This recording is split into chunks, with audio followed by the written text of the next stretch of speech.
Today we are here to unbox this item which I bought very recently off eBay for £35. Can you actually guess what it is yet?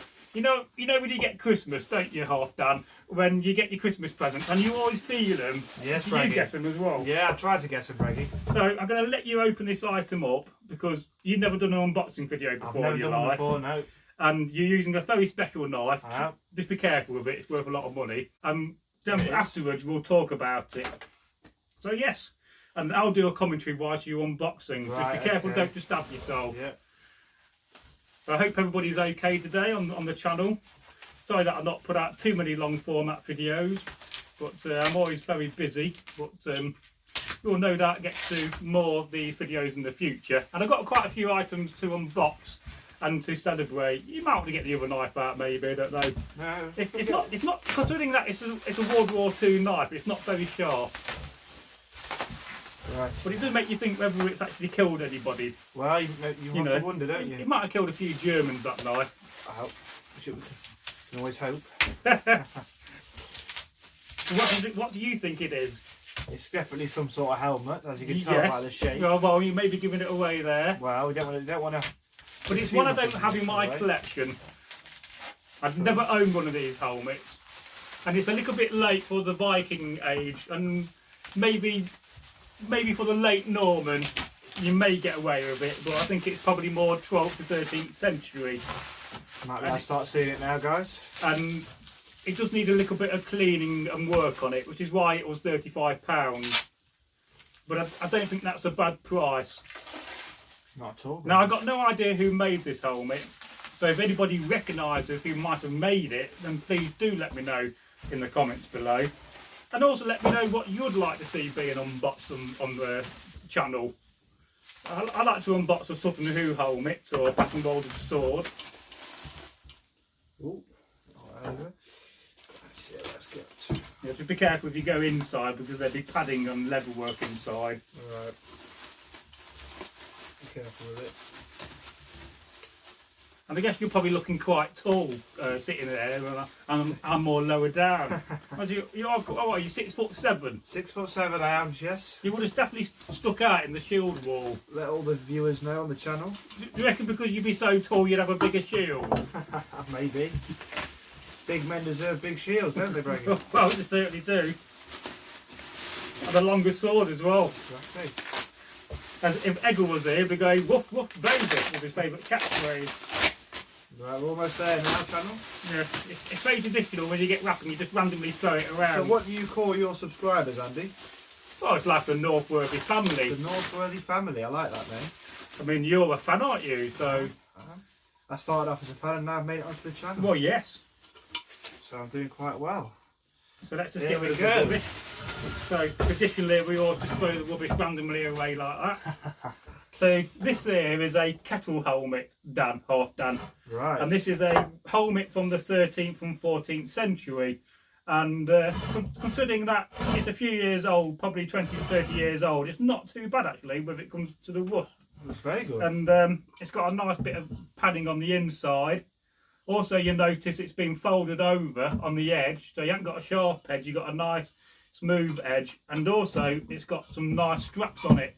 And actually, you can feel it. It's already somebody's treated this beforehand. Absolutely. So that's a nice sign, and it's got a nice brass buckle with a little bit of decoration. So again, that's another excellent sign. And this is a really nice helmet for the money. Shall I try it on? Should you try it on, Brady? I think you should. And then you could try it on. It might be a bit big for my head. We look like a proper Viking in that.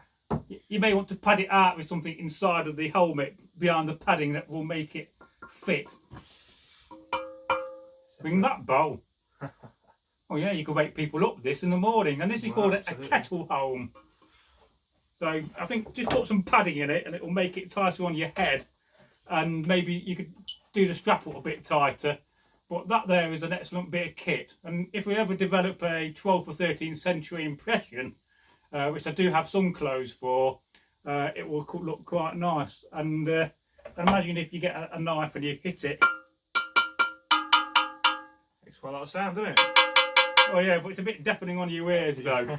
So yeah, so it's a bit loose, but that could be overcome by you get some padding behind here, maybe some sheep wool, and you pack it out, and then that will make it a bit tighter on your noggin, on your head.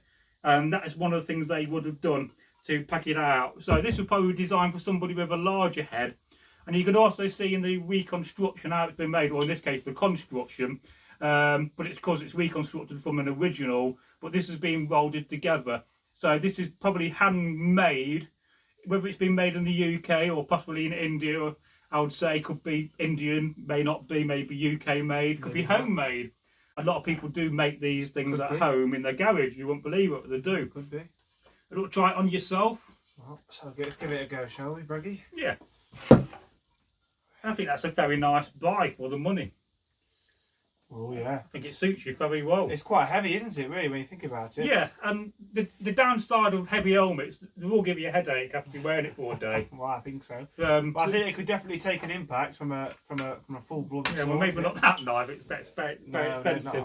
But yeah, then you also got a ridge on it as well, so that adds more defence. So if a sword struck it, it's not going to dig into your helmet. I feel like if someone struck you with a sword full on, I think you'd still whack your head would go bobbling around. Yeah, you may get concussion from that, and that may take you out of the battle, but it may also not. I think I'd rather wear a metal helmet like this than go with unprotected. And then let's have a bit look at the rivets. So they've been slightly hammered, so you could improve it by hammering these rivets a bit more to make it look more authentic. Yeah. But what I like about it is the pattern on it. You know when people buy these old cars and they've got a lovely pattern, you know, people like the rusty effect on cars. Yes. Well, it's got that kind of effect. That's really quite nice. But you don't fundamentally want it all shiny, because the shiny the helmet, that fundamentally will give you away in battle.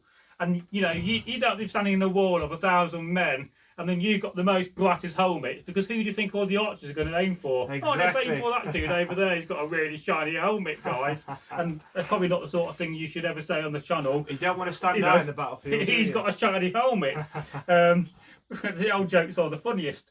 But again, so this ridge is a part of the design when it comes to it, because if it was just a plain bit of metal and didn't have that ridge is there to stop blows and to stop blows from impacting the helmet, because without that ridge, a knife or a sword could dig in. So it stops that from happening. And also with the domed effect, when a sword hits it, it's more likely to slice down the helmet rather than dig in. So yes, it's a nice classical shape of it. And I think when you look at it, this is the back end, this is the front end, because if you look at the straps, they're slightly off centre on the old strapping, and I think that's really quite nice as well.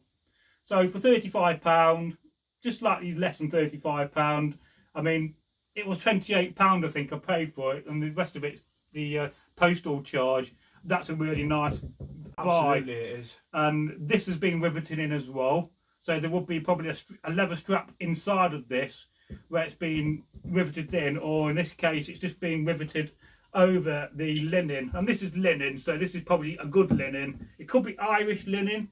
It doesn't look like it needs replacing or working, so it's in good nick. It's been worn. Got a bit of a leather thong. We call these leather thongs. Not the sort of leather thong which other people in the modern world may know. And then the leather work could do a bit of work as well, and a bit of oiling up would make that look quite nice. Oh, and it's a very nice helmet though, isn't it? So there you go. What do you think, guys? Would you buy that for £35? I think so. I mean, are there any questions you want to ask a professional expert on medieval stuff about it? Half Dan or Dan in the real world? Well, I don't know. This is quite. I'd like to ask you, why has it got a ridge like this, and why is it got in? Why is this? Again, it's to stop sword blows, I would say. I would think so. It's so a part of the design you're element. saying if a sword struck here, it would counteract the vibrations of all the way through. Or yeah, like but it would also stop it from going in. Whereas if you got a good sword blow here, that's more likely to dent it and knock the helmet in slightly. Yeah. And then this would have been made out of probably one piece of metal, and then at some point they've knocked this ridge through. Now in the modern world, this is probably two halves, and this top section may be welded together, and then the roll has been ground down, but without having a bit of a look inside and having a feel. So I'll probably say this is being put together in two halves, and then this outer bit, the skirting you call it, is also two halves. because if you look in the corner, you can just see the witness marks from the welding. So this is being modernly put together rather than authentic on a blacksmith forge, because that's a very incredible skill to have. So this is a modern piece, probably from the 90s, early 2000s, but also could be from the 1980s. So it's got age, it's got nice look about it, and I think that there is brilliant. Now the only thing we've got to do now, Dan, is pose for the thumbnail. And yes, if you've got any questions, any thoughts about it, please do let me know and let Dan know in the comments. And hopefully in the future you'll see me doing some training with Dan. Absolutely. And he's incredibly tall, and I'm going to be very scared. But I think that would be quite interesting. So it's a pleasure to come onto the channel to meet the Northworthy family. You take over for a minute.